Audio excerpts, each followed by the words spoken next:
아멘. 신앙 생활을 하다 보면 하나님 말씀을 잘 듣고 막 기쁨으로 순종하면서 신앙 생활을 하는 분들이 있습니다. 또 그런 반면에 어떤 분들은 이 신앙 생활을 하는 것 같기는 하는데 하는 것도 아니고 이게 안 하는 것도 아니고 뭔가 늘 찜찜하고 불안하고 두려움에 사로잡힌 채 근근히 신앙생활을 하는 분이 종종 있습니다. 그러니까 세상으로 완전히 나가는 것도 아니고 또 예배 자리에 오기는 오는데 뭐 이렇게 계속 졸고 있고 뭐 너무 힘들고 지치고 뭐 이런 분들이 있는 거예요. 그러니까 주일 예배에 빠지자니 하나님이 이렇게 번개를 칠 것 같고 또 마음껏 가서 놀자니 마음이 좀 막 불안한 거예요. 예배를 드려도 집중도 잘 안 되고 이 두 가지 생각으로 너무나 복잡한 겁니다. 그래서 마음 한구석에서 그 전쟁이 일어나는 거예요. 한바탕. 교회 가야 되나? 예배의 자리에 사모해야 되나? 아니면 세상 친구들 만나야 되나? 막 이게 계속 갈등이 생기고 전쟁이 벌어지는 것입니다. 여러분 마음속의 전쟁 말고 실제로 하나님과 우상 사이에서 전쟁을 벌이는 성경 말씀을 우리는 알고 있습니다. 바로 엘리야 선지자와 바알과 아세라의 선지자와의 영적 전쟁입니다. 850대 1의 전쟁이었어요. 850대 1. 그런데 이 전쟁이 벌어질 때 이스라엘의 아합 왕이 이스라엘 백성들을 다 불러 모읍니다. 그리고 신들의 전쟁이 펼쳐지는 거예요. 누가 진짜 신이냐, 누가 참 하나님이냐, 이 대결 구도를 갖는데 이스라엘 백성들 다 보는 데서 전쟁을 벌이는 것입니다. 여러분, 그때 엘리야가 이스라엘 백성을 향해서 이렇게 선포합니다. 열왕기상 18장 21절 말씀인데 우리 한번 같이 읽어보겠습니다. 시작. 그러자 엘리야가 그 모든 백성 앞에 나서서 이렇게 말하였다. 여러분은 언제까지 양쪽에 다리를 걸치고 머뭇거리고 있을 것입니까? 주님이 하나님이면 주님을 따르고 바알이 하나님이면 그를 따르십시오. 그러나 백성들은 한마디도 그에게 대답하지 못하였다. 아멘. 이 바알과 아세라 선지자와 이 엘리야 선지자가 850대 1로 마주하고 있는데 엘리야가 뭐라고 외쳐요? 하나님과 바알 사이에서 왜 머뭇거리고 있습니까? 둘 중에 하나를 선택하십시오. 양다리 걸치지 말라는 이야기예요. 머뭇거리지 말라는 겁니다. 하나님과 세상, 교회와 세상, 말씀과 세상 사이에서 양다리를 걸치고 머뭇거리지 말라는 거예요. 여러분, 이처럼 복잡한 인생을 살다 보면요, 이러지도 못하고 저러지도 못하는 상황을 마주할 때가 있습니다. 이럴 때 마음이 참 어렵고 힘들죠. 딱 부러지게 하나님을 선택해야 되는데, 하나님 편에 서야 하는데 그러지 못하는 거예요. 너무나 크게 느껴지는 이 세상 앞에서 눈치가 보이는 거예요. 눈치가. 내가 믿음의 사람이다라고, 난 믿음의 길을 선택하겠습니다라고 말하는 게 두려운 거예요. 주눅드는 거예요. 힘이 하나도 없어요. 나를 바라보면 그런 용기가 생기지 않는 겁니다. 여러분, 오늘 말씀은 이처럼 머뭇거리는 우리, 하나님과 세상 사이에서 눈치 보며 기웃거리는 우리에게 주시는 말씀입니다. 하나님이요, 우상들을 향해서 직접 소송하라고 도전합니다. 41장 21절부터 23절인데요. 나 여호와가 말하노니 너희 우상들은 소송하라. 야곱의 왕이 말하노니 너희는 확실한 증거를 보이라. 장차 당할 일을 우리에게 진술하라. 또 이전 일이 어떠한 것도 알게 하라. 우리가 마음에 두고 그 결말을 알아보리라. 혹 앞으로 올 일을 듣게 하며 뒤에 올 일을 알게 하라. 그리하면 너희가 신들인 줄 우리가 알리라. 또 복을 내리든지 재난을 내리든지 알아. 우리가 함께 보고 놀라리라. 하나님이 법정에서 우상과 소송을 하는 거예요. 한번 덤비라고. 한번 소송 걸어보라고.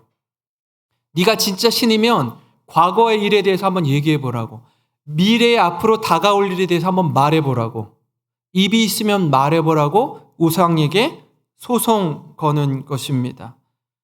그것도 안 되면 복을 내리든지 화를 내리든지 재난을 내리든지 무엇이든지 해보라고 하나님이 우상에게 도전하는 거예요. 스스로 네가 우상이 신이라면 증명해 보이라는 것입니다. 우상이 한마디도 못해요. 우상은 그렇게 할 수가 없습니다. 왜냐하면 우상 누가 지었어요? 사람이 지었어요. 사람이 우상의 형상을 본떠 만들고 그 본떠 만든 그 사람들이 우상 앞에 절하는 거예요. 우상 앞에 복을 구하는 것입니다. 아무것도 못해요. 움직이지도 말하지도 복을 주지도 화를 주지도 못해요. 할 수 있는 게 없습니다. 여러분, 오늘 이처럼 말씀을 통해 깨닫는 것은 뭐냐면 사람이 만든 우상은 아무것도 아니라는 거예요. 따라해 볼까요? 사람이 만든 우상은 아무것도 아닙니다. 다시 한번요. 사람이 만든 우상은 아무것도 아닙니다. 여러분 믿으십니까? 예. 그럼에도 불구하고요. 그럼 안타깝게도 많은 사람들이 우상의 영향 아래에 있는 경우들이 있습니다. 여러 가지 귀신의 노름에 어쩔 줄 모르시는 분들이 있어요. 여기 연세 지긋하신 분들은 과거의 그런 이야기들, 미신들에 우리의 마음이 굉장히 많이 빼앗겼던 때가 있습니다. 여기 젊은 친구들, 우리 어린 중고등학생들은요, 전혀 모르는 이야기 몇 가지 한번 해볼게요. 여러분, 이름은 뭐로 쓰면 안 된다 그랬어요? 빨간색으로 쓰면 안 된다 그랬어요. 빨간색으로 쓰면 큰일 난대요. 그죠? 여기 뭐라고 썼냐면 Don't write name in red. 절대로 빨간색으로 자기 이름을 쓰면 안 된대요. 미신이에요. 그죠? 빨간색으로 쓰면 불길하다는 미신이 있습니다. 이사 갈 때는 언제 가야 된다 그래요? 손 없는 날. 손 없는 날이 뭐예요? 이 손 없는 날이에요? 귀신이 없는 날을 가리키는 거예요. 그래서 이삿짐 센터 달력을 보면 손 없는 날이 표시가 되어 있어요. 음력으로 9일과 9나 0으로 끝나는 날이 손 없는 날이에요. 저희 공부 많이 했어요. 음력으로 9자나 0자가 있는 날이 손 없는 날이에요. 그러니까 그날 이사를 하면 이삿짐이 가격이 비싸요. 손 있는 날, 귀신이 돌아다니는 날에는 이삿짐 가격이 싸요. 우리는 그때를 이용하면 돼요. 우리는. 왜냐하면 인간에게 해를 끼치는 귀신들이 돌아다니기 때문에 손 없는 날에 이사해야 된다라고 하는 거예요. 엘리베이터도요. 4자가 안 써 있고 뭐가 써 있죠? F, 1, 2, 3, 4, F자로 써 있어요. 그죠? 어떤 그 병원은 1층, 2층, 3층, 5층 써 있는 데도 있어요. 그 눈 가리고 아웅은 5층이라고 써 있으면 그 4층인데 원래 5층을 눌러야 되는 거예요. 5층을. 4층 자체가 없는 거예요.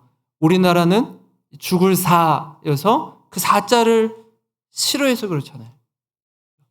지금도요. 장례식장에 다녀오면 뭘 뿌려요? 왜 이렇게 잘하세요? 장례식장에 다녀오면 우리 몸에다가 막 소금을 막 뿌려야 된대요. 아니면 이런 얘기도 있어요. 이렇게 편의점이나 사람이 많은 시내나 이렇게 좀 돌아다니다가 집으로 들어와야 된대요. 왜냐하면 장례식장에 이 불길한 귀신들이 이렇게 내 몸에 붙어 있는데 이렇게 좀 떨궈내고서 집으로 들어와야 안심이 된다는 거예요. 그럼 저는 어때요? 저는 목사는 맨날 장례를 집례하고 인도를 하는데 저는 맨날 소금으로 절여야 되는 거예요. 그죠? 예. 이런 일들이 굉장히 많이 있었습니다. 제가 이런 거를 하나하나 막 이렇게 찾아보면서 야, 이거 지키는 거 쉽지 않겠구나 하는 생각이 들었어요. 이거 하고 안 하고 얼마나 피곤하겠습니까? 이렇게 하지 않으면 두려움에 사로잡히고 어떻게 될까봐 걱정하고 근심하고 염려에 빠져 살고 얼마나 피곤해요. 그죠? 예수 믿는 게 복이구나. 그런 생각이 들더라고요. 예. 하나님이요, 우상을 향해 이렇게 말씀하십니다. 41장 24절인데 우리 한번 같이 읽겠습니다. 시작. 보라, 너희는 아무것도 아니며 너희 일은 허망하며 너희를 택한 자는 가증하니라. 예. 우상은요, 아무것도 아니래요. 너희 일은 허망하고 너희를 택한 자, 우상을 택한 자는 가증하니라, 이렇게 말씀하고 있습니다. 가증하다는 건 아주 괘씸하고 얄미운 데가 있다라는 뜻이에요. 우상을 택하고 우상을 숭배하는 자를 향해 하나님이 가증하다라고 말씀하고 있습니다.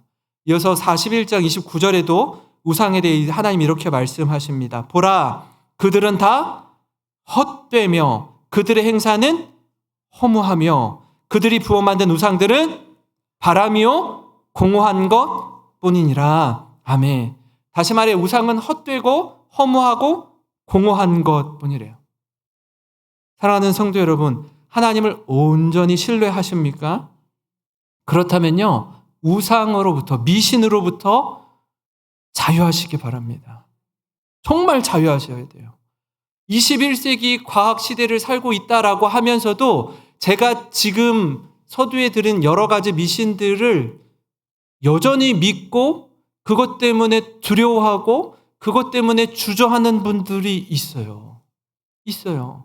자유하지 못하는 거예요. 자유하지 못하는 거예요. 하나님도 섬기고 우상도 섬기는 거예요.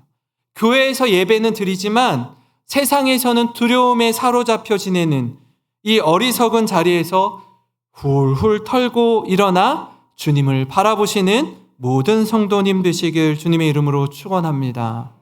여러분, 그런가 하면 오늘 말씀을 통해 깨닫는 다른 한 가지는 뭐냐면 오직 여호와 하나님만 참 하나님이요 신이다라는 거예요. 하나님은요, 우상과 정면 승부를 택하십니다. 뒤에서 수군거리지 않으세요? 한번 도전해 보라는 거예요. 아무 말도 못하고 아무것도 못하는, 기껏해야 사람이 만든 우상 앞에 사람들이 벌벌벌벌벌 떨면서 머리를 조아리는 모습이 얼마나 안타까운지 모릅니다. 하나님 이스라엘 향해 이렇게 말씀하십니다. 27절 말씀인데요. 같이 한번 읽겠습니다. 시작. 도울 자가 온다고 예루살렘에 제일 처음으로 기쁜 소식을 전한 자는 바로 나 여호와이다. 아멘. 하나님요, 바벨론 포로로 끌려갔던 이스라엘 백성들이 이제 포로에서 귀환할 것이라는 그 기쁜 소식을 가장 먼저 너희들에게 전한 이는 나 여호와다 라고 말씀하고 있습니다. 페르시아의 고레스 왕의 칙령을 통해서 예루살렘으로 귀환하도록 하시는 거예요. 25절 26절에 이렇게 말합니다. 내가 한 사람을 일으켜 북방에서 오게 하며, 고레스 왕을 가리킵니다. 내 이름을 부르는 자를 해돋는 곳에서 오게 하였나니 그가 이르러 고관들을 석회같이 토기장이가 진흙을 밟음같이 하리니 누가 처음부터 이 일을 알게 하여 우리가 알았느냐? 누가 이전부터 알게 하여 우리가 옳다고 말하게 하였느냐? 알게 하는 자도 없고 들려주는 자도 없고 너희 말을 듣는 자도 없다. 여러분, 내가 한 사람을 일으켜 북방에서 오게 한다라고 이야기하잖아요. 이 이사야서 말씀이 기록될 때는요, 이 페르시아의 고레스가 이 말씀 기록된 170년 후에 바벨론을 무찌르고 페르시아가 바벨론을 정복한 후에 이 고레스가 이사야서 말씀을 펴서 읽어요. 거기에 170년 전에 기록된 이사야서라는 성경 말씀에 자기 이름이 기록된 걸 확인해요. 깜짝 놀래요. 그리고 나서 보니까 어떻게 하래요? 이스라엘 백성들을 바벨론 포로에서 예루살렘으로 귀환시킨다는 내용이 성경에 기록되어 있는 거예요. 그걸 보고 이 고레스가 이스라엘 백성들을 보고 너희 나라 이스라엘 예루살렘으로 가서 성전을 재건하라고 귀환시켜요. 그걸 주변에서 고레스의 신하들이 보고 너무나 황당하게 생각해요. 지금 뭐 하시는 겁니까? 왜 우리 포로를 왜 자기네 나라 땅으로 돌려보내요? 정신 차리세요 라고 해요. 근데 고레스가 성경 말씀을 읽고 그대로 순종을 해요. 그러니까 이 이사야서 말씀은 바벨론 포로로 끌려가기 전에 기록된 말씀이에요. 한참 전에 너희가 바벨론 포로로 끌려갈 뿐 아니라 다시 귀환할 것이다 라는 것까지 기록하고 있는 말씀인 거예요. 그러니까 미리 앞서서 하나님이 이사야 선지자를 통해서 가르쳐주는 말씀이라고요. 그래서 여러분 역사라는 단어를 보시면 역사가 영어로 뭐라고 하죠? 히스토리라고 하면 히스토리. 히스토리의 어원이 이렇게 his story라고 해요. his story. 그분의 이야기. 하나님의 이야기가 뭐예요? 역사라는 거예요. 역사라는 거예요. 하나님이 온 우주 만물을 주관하시는 분이라는 사실입니다. 여러분 이스라엘 백성들이 요셉 이후에 애굽에 머물면서 430년 동안 이집트의 종살이로 지내다가 엑소더스를 하죠. 출애굽을 하게 됩니다. 출애굽하고 40년 동안 모세가 광야에서 백성들을 인도하고 가나안 땅 정복 전쟁을 통해서 여호수아가 이스라엘 가나안 땅을 정복하게 되고 그 다음에 여호수아가 어떻게 하죠? 마지막 고별 설교를 이스라엘 백성 앞에서 전합니다. 그리고 이렇게 담대하게 이스라엘 백성에게 도전하는데요. 여호수아 24장 15절입니다. 우리 한번 같이 읽겠습니다. 시작. 만일 여호와를 섬기는 것이 너희에게 좋지 않게 보이거든 너희 조상들이 강 저쪽에서 섬기던 신들이든지 또는 너희가 거주하는 땅에 있는 아모리 족속의 신들이든지 너희가 섬길 자를 오늘 택하라. 오직 나와 내 집은 여호와를 섬기겠노라 하니. 아멘. 여호수아가 평생 여호와 하나님을 의지하고 그분의 인도하심에 따라 이스라엘 백성들을 가나안 땅으로 인도했습니다. 그리고 자신이 이제 하나님 품으로 떠나기 직전에 이스라엘 백성들이 다 모인 상태에서 마지막 유언 같은 고별 설교를 하는 거예요. 그리고 도전하는 겁니다. 만일 여호와를 섬기는 것이 너에게 좋지 않게 보이거든. 그럼 뭐예요? 도전하는 거예요. 강 저쪽에 섬기던 신들이든지 아모리 족속의 신들이든지 섬겨라. 그러나 너희가 오늘날 섬길 자를 택하라. 그러나 오직 나와 내 집은 누구를 섬기겠다? 여호와를 섬기겠다. 저는 이 자리에 계신 우리 권사님, 집사님, 장로님들이 연세 지긋하셔서 마지막 임종시에 가족들, 자녀들, 손자, 손녀들이 빙 둘러서 앉아있을 때에 이 여호수아의 고백이 우리 성도님들의 고백이 되기를 간절히 소망합니다. 이 엄마가, 이 아빠가, 이 할아버지가, 이 할머니가 끝까지 믿고 섬겼던 하나님을 너희도 믿고 섬기기를 바란다. 그 고백이 우리의 마지막 고백이길 바라요. 내가 어떠한 상황에 있을지라도 어떠한 형편에 있어도 내가 하나님만 의지하며 너희를 이렇게 키웠다. 너희가 혹 어릴 때 신앙생활 잘하다가 다 장성해서 하나님을 떠난 자녀들이 있을 때 여러분 이렇게 도전하는 거예요.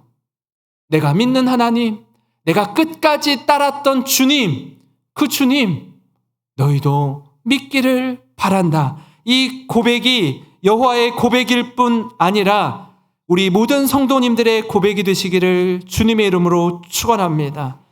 정말 평생 주님을 믿고 살아오면서 여러분 starting well, 좋은 시작도 너무너무 중요합니다. 근데요, 인생의 마지막 죽음 앞에서 이 finishing well, 아름다운 마무리, 아름다운 죽음을 마주할 때 여러분 그것이 자녀 손들에게 평생에 아주 깊이 각인될 줄 믿습니다. 저는요, 장례를 치르면서 장례를 인도하고 나서 장례 모든 과정을 마치고 믿지 않던 자녀들이 신앙생활 하겠습니다라고 한 경험들이 몇 차례 있어요.